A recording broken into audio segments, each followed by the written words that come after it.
Hello friends, today we are going to study units and measurement of class 11th physics. So first of all, we know about units. What is unit? A unit is a reference standard in terms of which any given quantity can be measured. तो unit एक ऐसा reference standard है जिस terms में हम किसी quantity को major करते हैं। जैसे हमारे पास यहाँ कुछ एग्जांपल जैसे मीटर, न्यूटन या केजी। अगर मैं आपसे कहूँ कि मैंने 10 डिस्टेंस ट्रेवल किया तो आप कहोगे क्या 10 किया, आपको कुछ समझ में नहीं आएगा। लेकिन अगर इसी 10 के साथ अगर मैं मीटर कह दूं कि मैंने 10 मीटर डिस्टेंस ट्रेवल किया तो आप लोग एकदम समझ जाओगे कि हाँ मैं क्या कहना चाह रहा हूँ।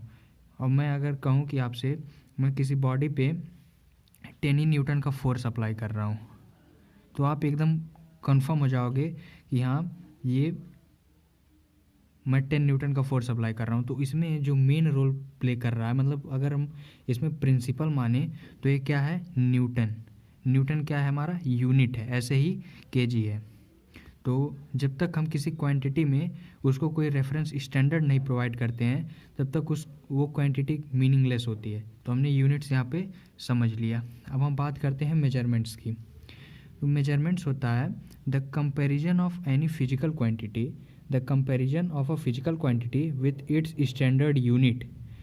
ठीक, जैसे मैंने आपको यहाँ समझाया है कि 10 मीटर या फिर 10 न्यूटन या 10 केजी, तो उसी तरह से है कि कंपैरिजन हम जब किसी क्वांटिटी की कहते हैं तो उसको हम मेजरमेंट कहते हैं। जैसे मान लीजिए मैं अगर कहूँ केजी, 1 केजी, तो लेकिन यहाँ पे हम 10 लिख दिए तो ये 10 क्या है। अच्छा, मैं देखिए इसको एक तरीके से और कह सकता हूँ कि 10 times of a KG. 10 KG को मैं क्या कह सकता हूँ, 10 टाइम्स ऑफ अ केजी। तो ये क्या है, कंपैरिजन है। क्या है, कंपैरिजन। जैसे 10 केजी ये क्या है, ग्रेटर है 1 केजी से, तो ये क्या है, एक कंपैरिजन है। मतलब 1 किलो का 10 गुना। ऐसे 20 न्यूटन और 50 मीटर ये फोर्स के लिए अप्लाई हो जाएगा और ये डिस्टेंस के लिए अप्लाई हो जाएगा। अब हम यहाँ पे बात करते हैं फिजिकल क्वांटिटीज़ की। अभी तक तो हमने चैप्टर के नाम में जो जो चीज़ें थी वो पढ़ लिया। यूनिट्स एंड मेजरमेंट्स हमारे चैप्टर का नाम है, तो मेनली ये चैप्टर हमारा यूनिट्स एंड मेजरमेंट पे बेस रहेगा। लेकिन ये मोस्ट इम्पॉर्टेंट ये टॉपिक है इस चैप्टर का, फिजिकल क्वांटिटीज। ये जो पूरा चैप्टर है इसी पे डिपेंडेंट है। तो हम देखते हैं फिजिकल क्वांटिटी क्या होती हैं। The quantities which are measured by an instrument and which is used to describe the laws of physics. ऐसे इंस्ट्रूमेंट, ऐसी क्वांटिटीज जिसे हम किसी भी इंस्ट्रूमेंट से मेजर कर सकते हैं और जिसकी मदद से हम फिजिक्स के लॉज को डिफाइन करते हैं, तो उसको हम क्या कहते हैं, फिजिकल क्वांटिटीज। ठीक, तो यहाँ पे एग्जांपल जैसे हो गया लेंथ, मास, टाइम, टेम्परेचर। मैं इसको अगर थोड़ा डीपली समझाऊँ तो मेजर्ड बाय एन इंस्ट्रूमेंट, तो यहाँ पे जो हम इंस्ट्रूमेंट की यहाँ पे बात कर रहे हैं, अगर सिंपली हम डेली लाइफ में बात करें, डे टू डे लाइफ में, तो रूलर, स्केल, तो इससे हम क्या करते हैं, मेजर करते हैं, लेंथ मेजर करते हैं या फिर ब्रेथ मेजर कर सकते हैं। और इस चैप्टर में जो हमें पढ़ना है वो आप लोग इसे 10th में भी देखे होंगे, वर्नियर कैलिपर्स और स्क्रू गेज। वर्नियर कैलिपर्स, मैं यहाँ लिख देता हूँ,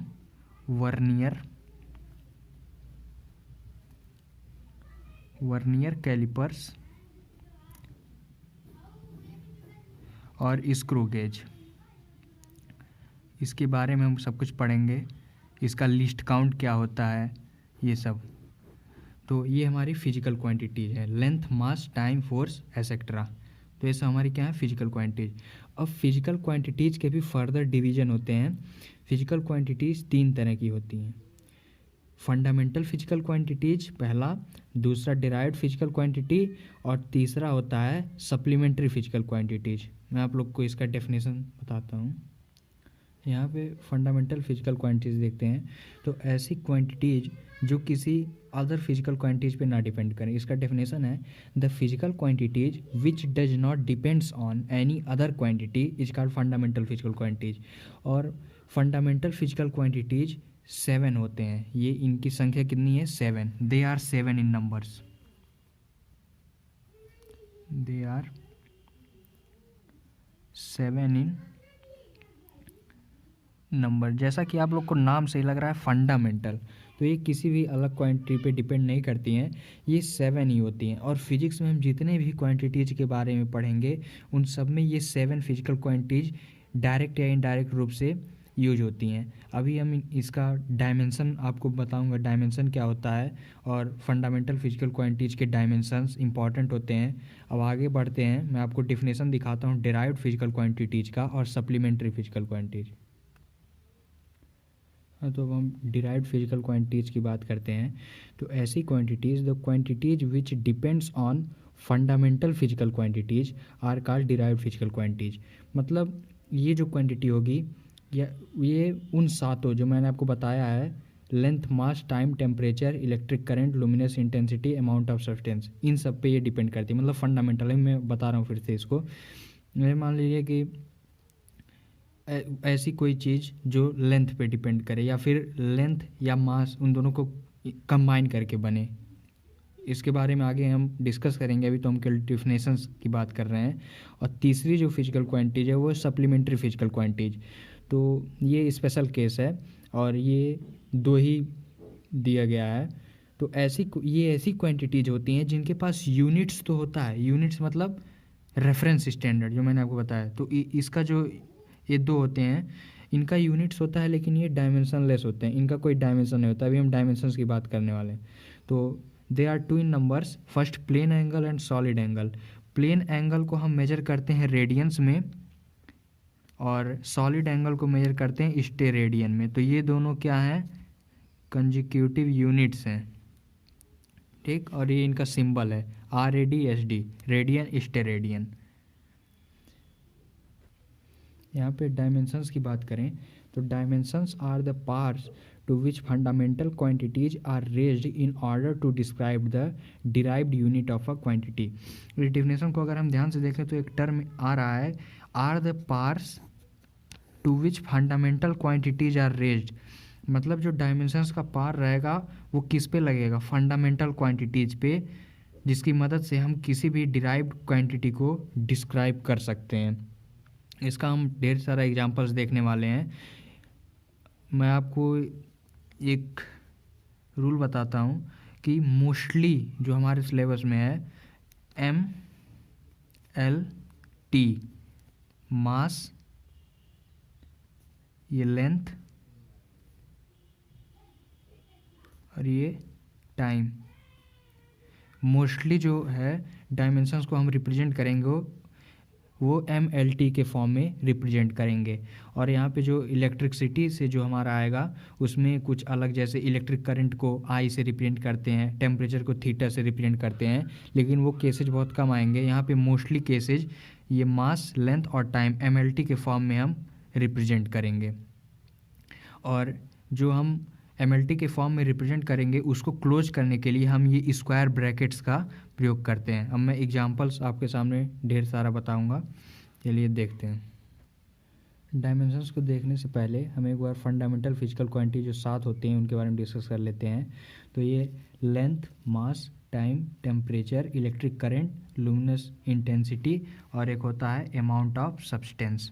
ये सातों हम लोग को याद करना है, बहुत ही इम्पॉर्टेंट है ये।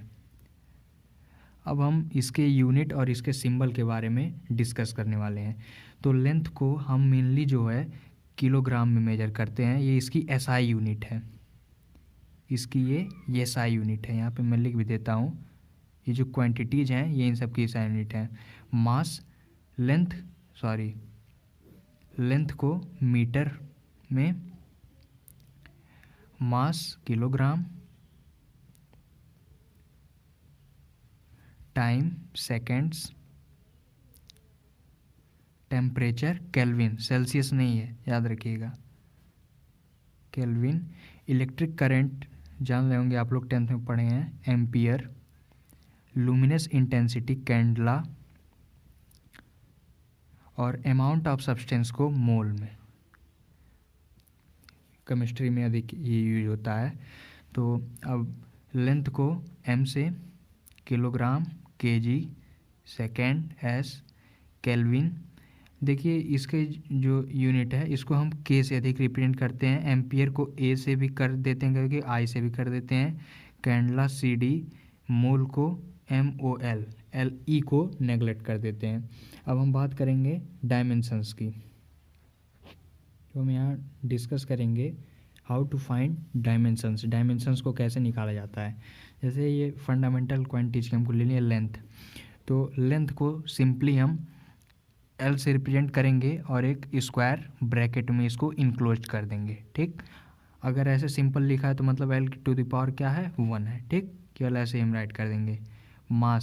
मास को M कर देंगे और एक स्क्वायर ब्रैकेट में इनक्लोज कर देंगे। टाइम T से रिप्रेजेंट करेंगे और एक स्क्वायर ब्रैकेट में इनक्लोज कर देंगे। अब यहाँ पे आता है टेम्परेचर। टेम्परेचर को किसी किसी बुक में के सिंबल से डिनोट करके एक स्क्वायर ब्रैकेट में कर देता है, या फिर थीटा। तो थीटा से ही हम लोग भी अधिक करेंगे, थीटा से रिप्रेजेंट करेंगे। इलेक्ट्रिक करंट ये 11th में उतना यूज नहीं होगा, लेकिन इलेक्ट्रिक करंट को I से भी करते हैं और एम्पियर यानी ए सिंबल से डिनोट करके स्क्वायर ब्रैकेट में इनक्लोज कर लेते हैं। अभी हम इन सब की बात करेंगे। सबसे पहले हम कुछ आसान देख लेते हैं, जैसे वेलोसिटी का। वेलोसिटी, तो वेलोसिटी क्या है? वेलोसिटी की इसको हम यूनिट से भी कर सकते हैं और फार्मूले से भी कर सकते हैं। तो वेलोसिटी की यूनिट क्या है? मीटर पर सेकेंड। वेलोसिटी की क्या यूनिट है? मीटर पर सेकेंड। तो मीटर क्या है? मीटर, अगर हम मीटर मेजर करें तो मीटर बेसिकली हमारा क्या है? लेंथ है। तो लेंथ अपॉन हम मान लीजिए ऐसे कर लेते हैं ऑब्लिक, मीटर पर सेकेंड, तो S यानी सेकेंड। सेकेंड क्या है? टाइम है। तो L/T को हम क्या लिख सकते हैं? L(T⁻⁻1) लिख करके इसको स्क्वायर ब्रैकेट में इनक्लोज कर सकते हैं कि नहीं कर सकते हैं? हमने फार्मूला मैथमेटिक्स में पढ़ा होगा एक्सपोनेंट और पावर में, A⁻⁻m है तो हम उसको 1/A⁻m लिख सकते हैं। ठीक, तो यहाँ पे एक केस है 1/T, तो यानी 1/8 है तो T⁻, इसको -1 लिख सकते हैं। अब देखिए, वेलोसिटी का मीटर पर सेकेंड है और यूनिट का भी मीटर पर सेकेंड ही है यूनिट। तो एक चीज़ नोट कर लीजिए कि अगर दो क्वांटिटीज की यूनिट सेम हो तो उनका डायमेंशन भी क्या होगा? सेम होगा। तो यहाँ पे स्पीड का भी डायमेंशन L(T⁻⁻1) होगा। इसको आप एक तरीके से और लिख सकते हैं m⁻0 L(T⁻⁻1). ये ज़्यादा अप्रोप्रिएट आपके लिए पड़ेगा, क्योंकि बेसिकली हम किसी भी डायमेंशन को MLT के फॉर्म में रिप्रेजेंट करते हैं। यहाँ m⁻0, तो हमने पढ़ा है कि A⁻0 अगर है तो उसको A⁻0, अगर कोई भी नंबर है उसके पावर अगर 0 है तो उसकी वैल्यू कितनी होगी? 1 होगी। ठीक, डिस्टेंस हमारा बेसिकली क्या है? लेंथ है। डिस्टेंस हमारा क्या है? लेंथ। तो लेंथ को हम L से रिप्रेजेंट कर देंगे।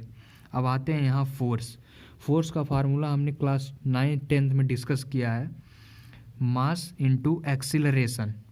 सॉरी, एक छूट गया, एक्सीलरेशन का मैं आपको यहाँ बता देता हूँ डायमेंशन।